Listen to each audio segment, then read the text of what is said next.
always been interested in doing historical art, as you know, and I was intrigued with the ballerinas that started before Alvin Ailey, and this kind of was part of that. These are the bells of Von Grona Ballet, the first African-American ballet, and I wanted to see the original paint picture.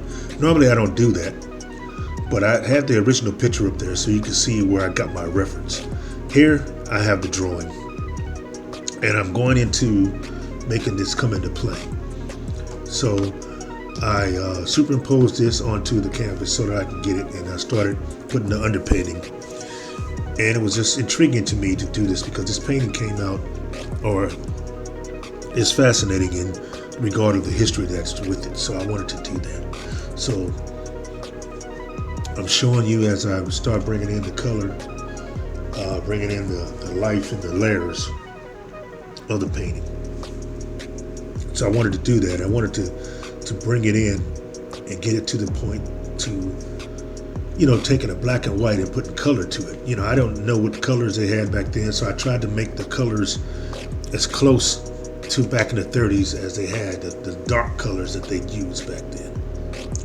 So, I tried to have that. I tried to make sure I put that into it. So that's what I was hoping to get with this. As you see, the underpainting, the underlining, it always comes out ugly when you first start out. But as you keep going and you keep adding the layers of skin and the layers on to make it more, lifelike to the best of your ability, and try not to make it look like a cartoon. I wanted it to be there. And of course, dark lines on the outside of the body makes it look cartoonish. So I tried to keep as much of the dark lines as possible, only putting dark lines where they are showing shadows. And that's important. A lot of my paintings in the past have always been paintings that I had the colors, lines around it. And some of the people said, that's just trademark. But what they was really telling me was that they weren't going to buy my art because they didn't like the light. It didn't look lifelike because it had the lines around it. So I wanted to take the cartoon self off of it. So lately my paintings have been where I've been painting and keeping the lines off as much as possible so that they can have a more realistic look and be more realism. Having the lines. And of course they were telling me, a lot of other artists would say, oh yeah, keep doing it, because they were, competition. So they were trying to stop me by telling me to keep doing something. So, oh yeah, keep doing it, man. That's good, man. Do that.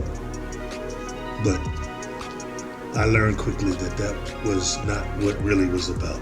People, they'll tell you whatever they want to stop you from getting where they think you're getting ahead of them. But anyway, we're not even talking about that. We're talking about the creation of this painting and just putting it together.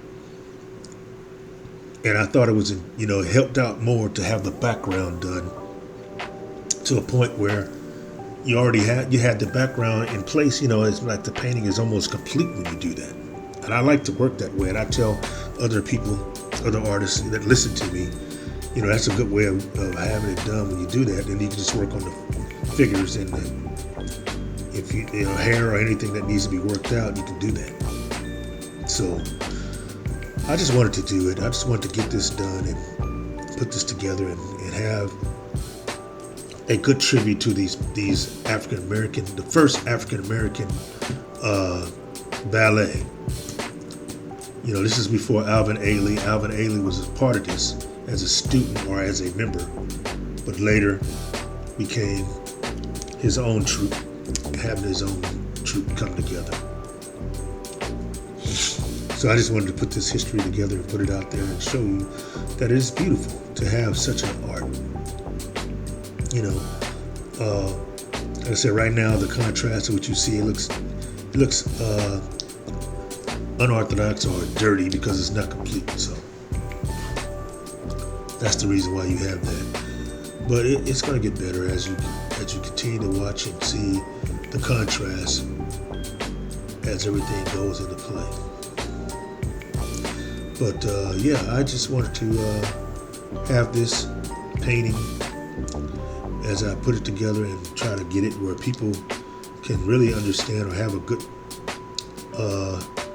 understanding of how I do it and why I do it the way I do it. Now, everybody does underpainting and all this stuff different ways. There's several ways that you can do this.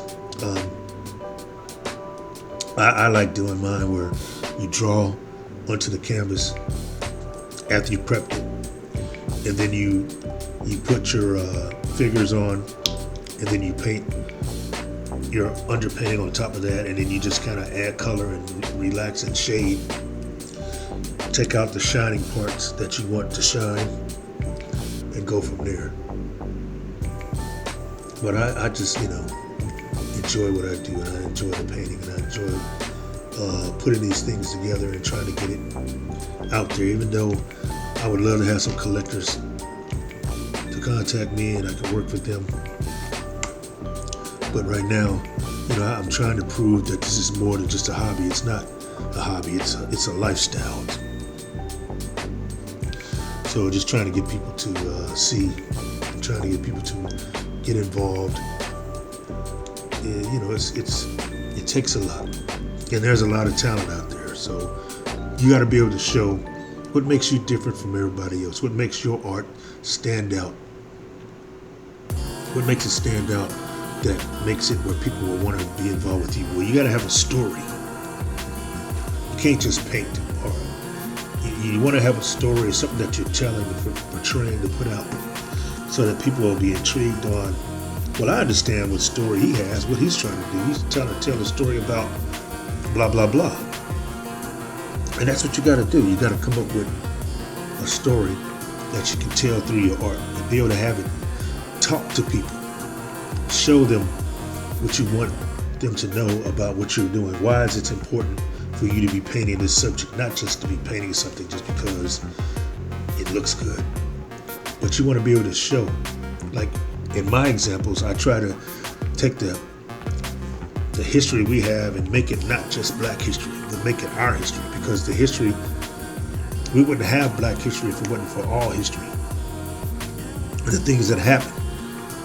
And I've always been told that Black history is just, it's not about Black. It's about how we dealt with regular history. The things that were dealt to us and are given to us, how we got through it is what Black history is. So, people throw things at you and you come up with a way to try to get past that.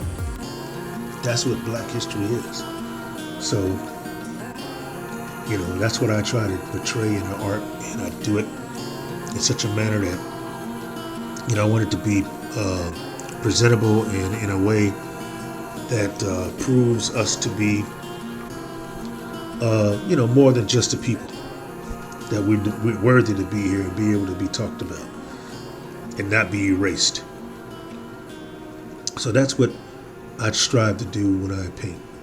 I strive to put those kind of things in process or aspect so that when people look and see what's here, they can enjoy the work as well as know the history. And I want people to ask questions.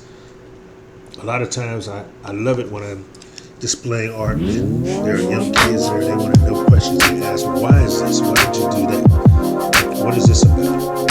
And then it starts conversation. It gets them to be able to talk about, well, why did you do that? Okay, this is why I did it, because of this.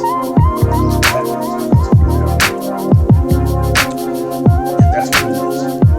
That's what it's about.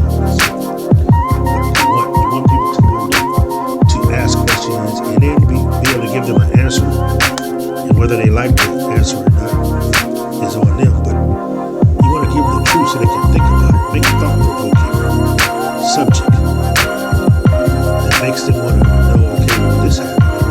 Why did this happen? But see, a lot of people don't want to hear that because they don't want the history out of it. They don't want people to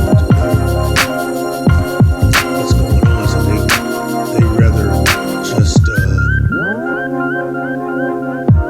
not talk about it.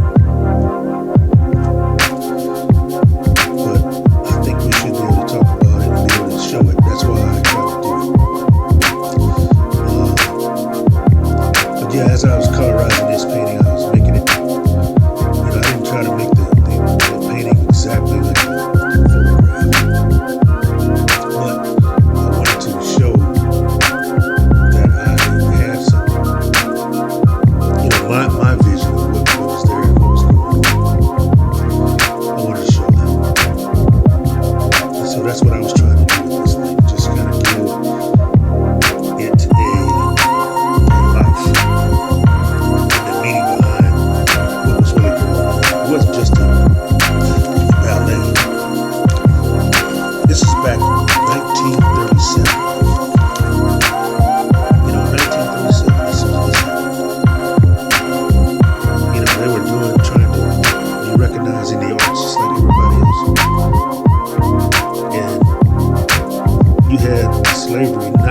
painted some paintings that had up to 12 people in it.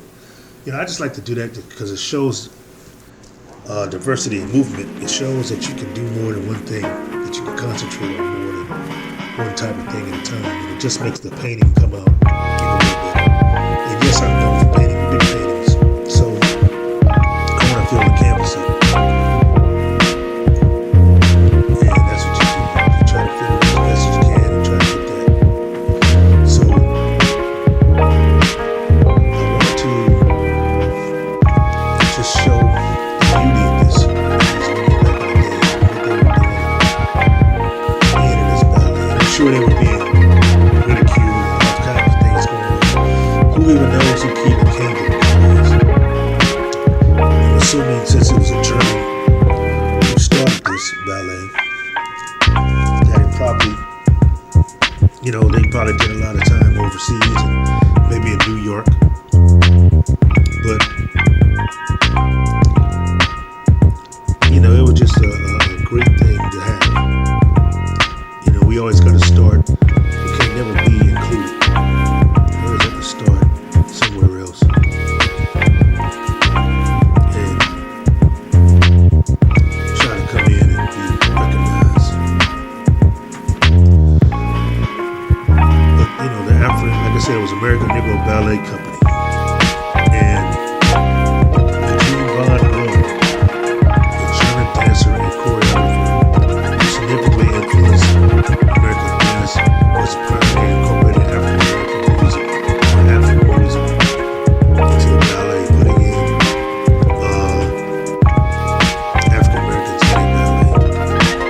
His notable contributions include the medical ballet, the mechanical ballet, the 1930 Broadway musical Fine and Dandy and directing ballets, and the Roxy Theatre started in 1935. This ballet went through a lot. Von Grona played a significant role in the foundation of the African Negro Ballet, a historical company that provided a platform for black dancers and explored black culture through dance, including the work set to music by Duke Ellington. Swing ballet was also a prominent thing, a style that blended classical ballet techniques with modern American music and aesthetics. So this thing was beautiful. It was a great beginning. And usually Germans, they a lot of times accept us and bring us in. Bring us forward. Eugene Von Grona, he lived a long time. He just died in the year 2000. He was around to see the ballet change and then we get up to where you had the principal dancers being the African American woman, the white ballet, Misty Copeland, Michaela DePriest passed away, all that stuff. So I wanted to do a tribute, and that's the reason why I painted this, because I wanted to do a tribute to that, and I wanted to,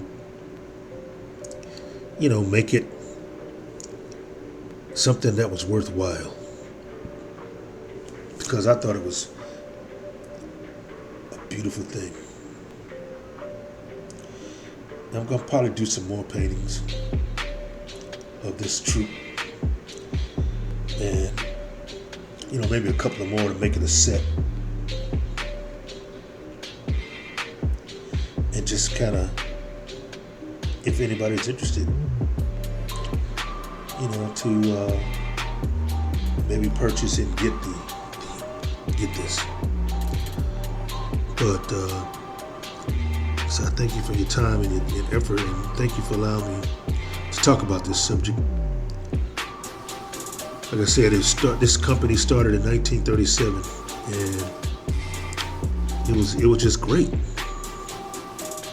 to have African Americans doing something besides being servants or doing all the other things that they did in the clubs they were dancing in back in the day. The old Cotton Club and stuff like that. But this was what we had. And there also was a woman involved. Her name was Catherine Dunham. Catherine Dunham. She started a black ballet company called Ballet Negro. This was before Von Grona's American Negro Ballet. And it held its first and only performance in Chicago and disbanded in 1931. Durham went on to eventually create the first African-American modern dance company and changed the face of modern dance in America. I'm gonna have to paint her as well. But like I said, I'm a historian. I like doing this kind of stuff, and I like painting. I love trying to bring some substance to the art instead of just painting all kinds of things. People, you can paint whatever they want, do whatever you want, and not judging nobody. I just want to be able to bring something to the table that's helpful and not hurtful. So that's what I'm doing. And I thank you all for listening and sharing with me, and hopefully you'll take this and we'll spread the word and get it out there and try to get people to hopefully engage and enjoy the art.